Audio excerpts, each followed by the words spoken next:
Two men have cemented their Hall of Fame legacy in 2023. Either could be named the Fighter of the Year, and both are now jostling for the position of pound-for-pound king. Japan's Naoya Inoue and America's Terence Crawford. Let's break it down and find out who is the best fighter pound-for-pound on the planet. Inoue was born on April 10th, 1993, and turned professional in 2012. He quickly rose to prominence with an impressive knockout record and his speed and technical prowess, and he gained the nickname The Monster. He picked up the Japanese light flyweight championship in only his fourth fight, and the OPBF championship one fight later.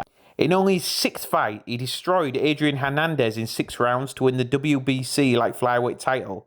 After one successful defense, he steps up in weight and defeats Omar Navarez in just 2 rounds to win the WBO Junior Bantamweight Championship. Inoue made 7 successful defenses of his championship, with only 1 going the distance before stepping up to win the WBA Bantamweight Championship with a 1-round annihilation of well-respected Jamie McDonald. Already considered to be one of the most fearsome fighters pound for pound in the world, Inoue was entered into the World Boxing Super Series. First fight of the series, he destroyed Juan Carlos Payano in 1 round. In the next bout, he defeated the previously unbeaten and well-regarded Emmanuel Rodriguez in 2, before in the final, he won an absolute thriller on points against multiple-time world champion Nonito Donaire. 5 defenses would follow for Inoue, most notably destroying Donaire in 2 rounds in a rematch, stopping the tough Jason Maloney in 7, and also wearing down Englishman Paul Butler in 11. In 2023, Inoue stepped up in weight to square off against the previously unbeaten unified champion Stephen Fulton. Again, Inoue was dominant, stopping Fulton in 8 one-sided rounds to capture the WBC and WBO Super Bantamweight Championship. Terence Bud Crawford was born on September 28, 1987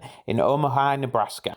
Like Inoue, Crawford proved to be a good but unexceptional amateur, currently turned pro in March 2008. After winning 19 fights in a row, Crawford stepped up in class when he squared off against former Amir Khan conqueror Brady Prescott. Crawford won handily over 10 rounds. Further victories over Alejandro Sanabria, 6 rounds, and Andrei Kilmov, 10 rounds, led to a fight with WBO lightweight champion Scotland's Ricky Burns in Glasgow. Crawford handily outscored Burns to pick up his first world championship. However, it was his first defence, in which he stopped Yuriorkis Gamboa in 9 rounds, that confirmed he was one of the boxing's elite talents. Next fight, he won the Ring magazine recognition as lightweight champion when he outscored Ray Beltran over 12. He subsequently stepped up in weight and won the WBO light welterweight championship with a 6th round stoppage of Thomas Dulmore, a title he retained against Hank Lundy and Deary John.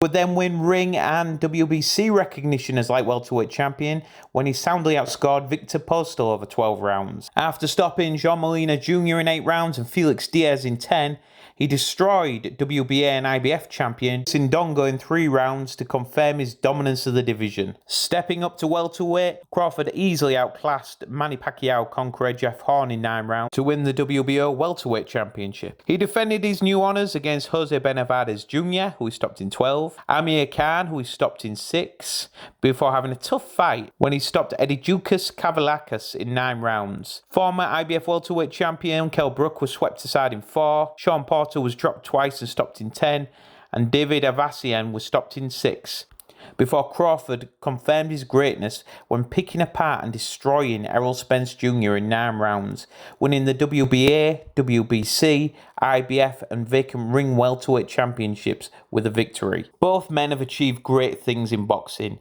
Inoue has picked up numerous championships, however, the advantage lays with Crawford. Crawford has been the undisputed champion now at 3 weight classes. He's completely cleared them out, and I feel that his competition has been slightly tougher than that faced by Inoue.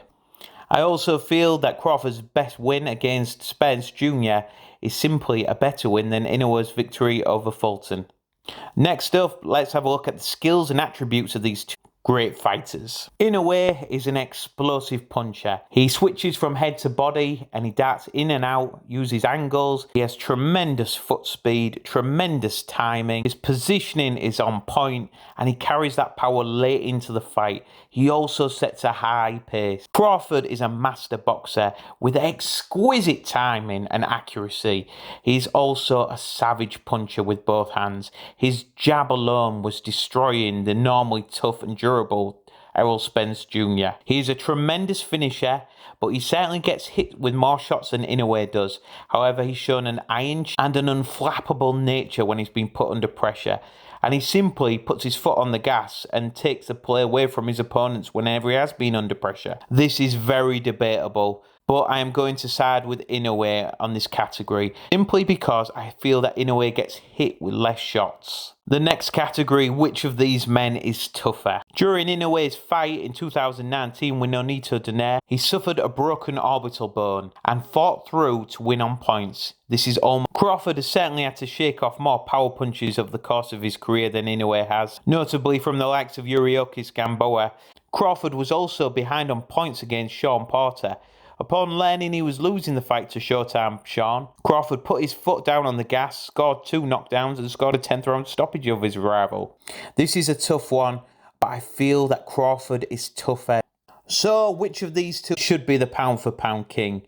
In my opinion, it's going to have to come down to what I think would happen in the ring.